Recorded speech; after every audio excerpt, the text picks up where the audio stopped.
Good morning students, have a good day. हम पढ़ रहे थे चैप्टर 2 पीपल एज रिसोर्सेज, जिसमें नेक्स्ट टॉपिक हमें पढ़ना था economic activities by man and women.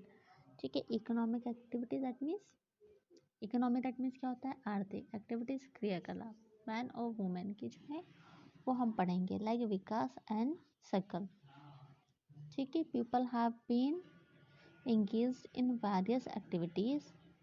We show that Vilas, Shulfish and Shakal got a job in farm.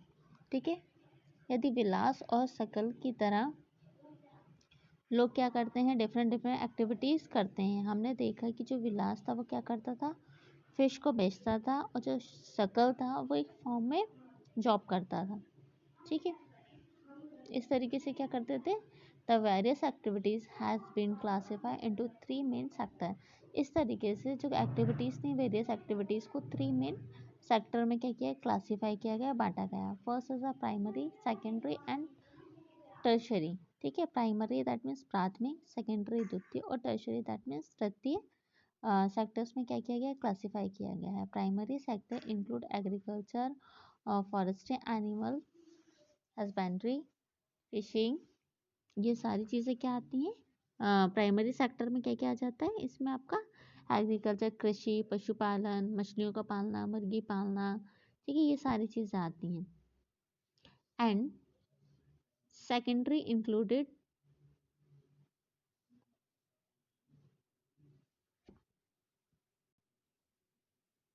Okay, and आगे हम देखेंगे manufacturing is included in the secondary sector. ठीक है, manufacturing किस में आ जाता है, सेकेंडरी सेक्टर। ट्रेड आ जाता है। ठीक है, ट्रांसपोर्टेशन आ जाता है, communication, banking, education, health, tourism, service, insurance etcetera, ये सारी चीज़ें किस में आ जाती है, सेकेंडरी में। ठीक है, एक बार हिंदी में देख लो। एजुकेशन दैट मीन्स पढ़ाई, ट्रांसपोर्टेशन एक जगह से दूसरी जगह लेना, कम्युनिकेशन संचार, banking bank, trade that means व्यापार, इन सारी चीज़ें किस में आती हैं, secondary. Are included in the tertiary sector, the activities in this sector result in the production of goods and service. ठीक है, टर्शरी में क्या आ जाता है, तृतीय में क्या आ जाता है कि, सॉरी एक सेकेंड, प्राइमरी में आपका क्या आता है, प्राइमरी में आपका पशुपालन, मछलियों का पालना, मुर्गी का पालना, ये सारी चीज़ें आती हैं। सेकेंडरी में क्या आ जाता है, पूरा आपका मैन्युफैक्चरिंग आ जाता है, और बची हुई ये सारी चीज़ें health, tourist, service, insurance, banking, ये सारी आपकी टर्शरी में आ जाती हैं। ठीक है, एक लाइन मिस हो गई थी। तो यहाँ पे समझ में आ रहा है कि किस तरीके से कि इंसान की जो एक्टिविटीज़ हैं, इकोनॉमिक एक्टिविटीज़, उनको 3 उसमें क्लासीफाई किया गया है। एक एग्जाम्पल विकास और सर्कल का दिया गया है। ठीक है, तो इन सबको प्राइमरी, सेकेंडरी और टर्शरी में किस तरीके से क्लासीफाई किया गया है। और ये सारी ही एक्टिविटीज़ क्या करती हैं, हमारी कंट्री की, इन्हीं को हम एक तो इकोनॉमिक एक्टिविटीज़ कहते हैं, और यही एक्टिविटीज़ हमारी इकोनॉमी को डेवलप करने में हेल्प करती हैं, उसको इंक्रीज़ करने में हेल्प करती हैं।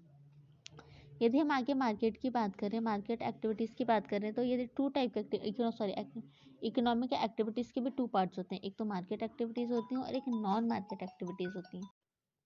Due to historical and cultural reason there is divided of labour between man and women in the family. That means यदि हम हिस्टोरिकल कल्चर के अकॉर्डिंग देखें, हिस्टोरिकल दैट मीन्स ऐतिहासिक कल्चर के अकॉर्डिंग देखें, तो मैन और वुमेन के जो काम थे वो क्या थे, डिवाइडेड थे। कैसे डिवाइडेड थे, जो वुमेन थी वो क्या करती थी, like cooking, cleaning, washing, cloth washing, घर का हाउस का जितना भी ये काम होता था वो कौन करता था, वुमेन्स करती थी। ठीक है, और बाहर का जितना भी काम होता था वो कौन करता था, वो मैन करता था। तो इस तरीके से क्या थे, उन्होंने अपने काम को डिवाइड करके रखा था। जैसे कि हम विकास और शकल वाली स्टोरी में भी देखें कि उनकी माँ जो थी घर का काम करती थी एंड बाहर का काम उनके फादर देखते थे। नेक्स्ट देखें यदि हम क्वालिटी ऑफ पॉपुलेशन, ठीक है, पॉपुलेशन की क्वालिटी या उसकी गुणवत्ता के बारे में। The quality of population depend upon the literacy rate. Literacy rate क्या होती है, साक्षरता दर, कौन कितना ज़्यादा पढ़ा लिखा है। तो जो पॉपुलेशन है उसकी क्वालिटी हम कोई भी सामान लेने जाते हैं, हमें कैसे देखते हैं ना किसमें क्वालिटी है किसमें क्वालिटी नहीं है। तो यहाँ पे क्वालिटी ऑफ पॉपुलेशन किस पे डिपेंड करती है, लिटरेसी रेट पे, कि वहाँ की जो जनता है, वहाँ की जो पॉपुलेशन है वो कितनी ज़्यादा पढ़ी लिखी है। जितनी ज़्यादा पढ़ी लिखी होगी उतनी ज़्यादा क्या होगी, अवेयर होगी, ठीक है, उतनी ही ज़्यादा उसके ऊपर अंदर स्किल्स होंगी। तो ये सारी चीज़ें किस पे डिपेंड करती है, उसकी लिटरेसी रेट पे।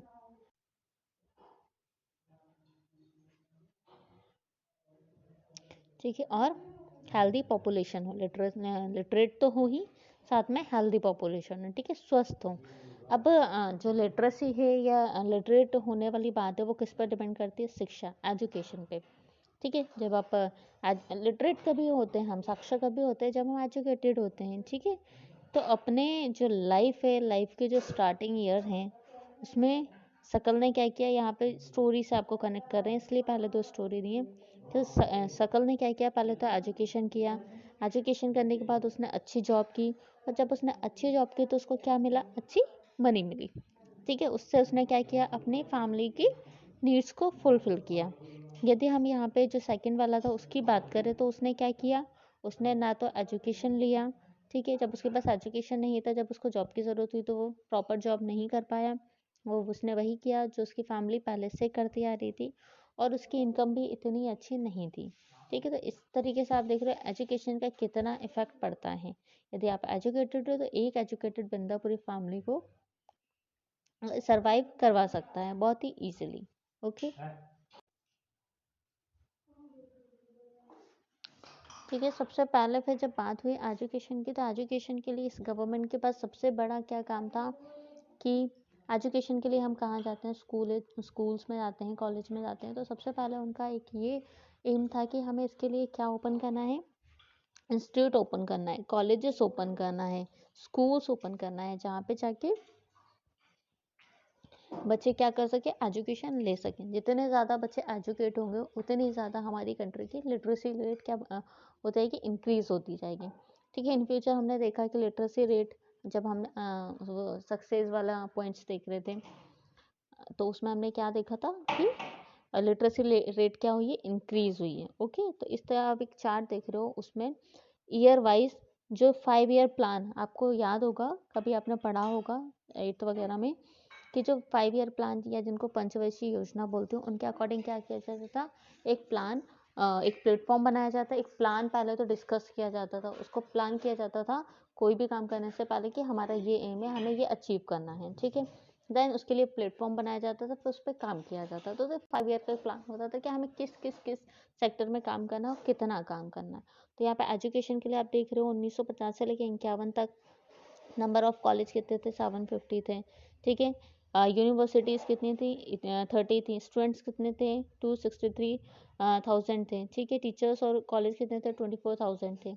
उसके बाद यदि हम आगे बढ़ें 1990 से लेकर 1991 तक नंबर ऑफ कॉलेजेस बढ़ गए, ठीक है। यूनिवर्सिटीज़ बढ़ गई, स्टूडेंट्स बढ़ गए, टीचर्स एंड कॉलेज यूनिवर्सिटी में वो बढ़ गए। यदि हम यहाँ पे बात करें 17 की, यदि 18 और 19 का डाटा हमारे पास नहीं है, 17 और 18 की बात करें तो आप देखोगे 1950 से लेके 17 तक कितना ज़्यादा इंक्रीमेंट हुआ है, ठीक है। नंबर ऑफ कॉलेज में, नंबर ऑफ यूनिवर्सिटीज़ में, 851 यूनिवर्सिटीज़ अभी हमारे पास हैं। और ये तो 17-18 का डाटा है, अभी 20 का डाटा नहीं है, अभी और ज़्यादा इंक्रीज़ हो गए, ठीक है। स्टूडेंट्स बढ़ गए हैं, तो इस तरीके से हमारे यहाँ पे क्या हुआ है, धीरे धीरे इन सारी चीज़ों का इंक्रीमेंट हुआ है। उसके बाद सेकंड थी लिटरेसी के बाद हेल्थ, हेल्दी हो लोग, ठीक है। तो यहाँ पे हेल्थ इंफ्रास्ट्रक्चर देख लीजिए, उसमें इंक्रीमेंट हुआ है, ईयर वाइज आपको दिया हुआ है सारी चीज़ें। ये सिर्फ एक टेबल के थ्रू ये होता है कि हम चीज़ों को बहुत ईजिली समझ जाते हैं। उसके बाद आता है अनएम्प्लॉयमेंट, मतलब बेरोजगार, काम नहीं है, ठीक है। यहाँ पे भी जीतू और शीलू की स्टोरी दी है, वो आप पढ़ लीजिएगा, मैं स्टोरी बढ़ के नहीं बता रही हूँ, बहुत ही ईजी लैंग्वेज में दी है, देन आप समझ जाएंगे। मैं बस जो वर्ड्स है या जो चैप्टर में दिया उसका मीनिंग बता देती हूँ, ठीक है। अनएम्प्लॉयमेंट क्या होता है, जॉब का नहीं होना, बेरोजगार होना, ठीक है। जैसे कि हमने शकल और उस वाली स्टोरी में देखा था कि शकल के पास तो जॉब थी क्योंकि वो एजुकेटेड था, लेकिन जो एको विलास था उसके पास जॉब नहीं थी क्योंकि वो अनएजुकेटेड था, तो वो कैसा था, अनएम्प्लॉयमेंट था, ठीक है, उसके पास जॉब नहीं थी। ठीक है। तो फिर गवर्नमेंट का एक और क्या प्लान था कि लोगों को एम्प्लॉयमेंट देना। अब एम्प्लॉयमेंट वो कैसे दे सकती है, जैसे आज का जो करंट का है 2020 का, कोरोना के कारण क्या हो गया, हमारी इकोनॉमी बिल्कुल डाउन हो गई। ठीक है। फिर हमारे जो नरेंद्र मोदी थे, उन्होंने एक स्लोगन दिया था कि क्या बनो आप, सेल्फ डिपेंडेंट बनो। अब वो कैसे आप बनोगे, ठीक है, वो आप ऐसे बनोगे, अपना काम अपने लिए क्या करोगे, खुद काम करोगे। जैसे अभी तक हम क्या करते थे, फॉरेन कंट्रीज पे डिपेंडेंट थे, कोई चीज़ हमें वहाँ से मंगवानी होती थी, उन्होंने उसको बंद करके क्या बोला कि चीज़ आप अपने ही देश में बनाओ। जब आप किसी चीज़ को अपने ही देश में बनाओगे, उसको बनाने के लिए छोटी सी भी इंडस्ट्री लगाओगे, तो एक इंडस्ट्री में 10 लोग भी काम कर रहे हैं, एक तो वो चीज़ अपने यहीं पे बन रही है, तो अपने आके जब लोगों को मिलेगी तो क्या कैसे मिलेगी, कम रेट पे मिलेगी। कम रेट पे मिलने के साथ ही बहुत ही कम टाइम ड्यूरेशन में लोगों तक पहुंच जाएगी, रेट भी कम होंगे, और अपने यहाँ के 10 लोगों को क्या मिल रहा है, उसमें एम्प्लॉयमेंट मिल रहा है। ठीक है। तो एक इंसान 10 लोगों को वर्क दे रहा है, और वो 10 लोग 10 फैमिली के नीड्स को फुलफिल कर रहे हैं। तो इस तरीके से ये सारी चीज़ें चलती हैं। तो ऐसा क्या चैप्टर था हमारा, पीपल एज रिसोर्स। ठीक है। तो हम उन सारी चीज़ों को यूटिलाइज कर सकते हैं। दैन इन सब चीज़ों से क्या होती है, हमारी कंट्री की इकोनॉमी डेवलप होती है, और हमारी कंट्री की इकोनॉमी जितनी ज़्यादा डेवलप होगी, उतनी ज़्यादा हमारी कंट्री क्या डेवलप कंट्री बन जाएगी। अभी हमारी कंट्री क्या है, डेवलपिंग कंट्री, दैट मीन्स विकासशील देश है। ठीक है। और डेवलप्ड कंट्री दैट मीन्स विकसित देश, जैसे कि अमेरिका वगैरह है। अभी हमारा देश विकसित नहीं है, विकास डेवलपिंग कंट्री, डेवलप्ड नहीं है। तो हमारी इकोनॉमी जितनी स्ट्रांग होगी, हमारे यहाँ पे पॉवर्टी कम होगी, दैन हमारी कंट्री डेवलप कंट्री बन जाएगी। यहाँ पे आपका चैप्टर खत्म होता है। Thank you so much. Question answer आपको मिल जाएंगे नेक्स्ट क्वेश्चन।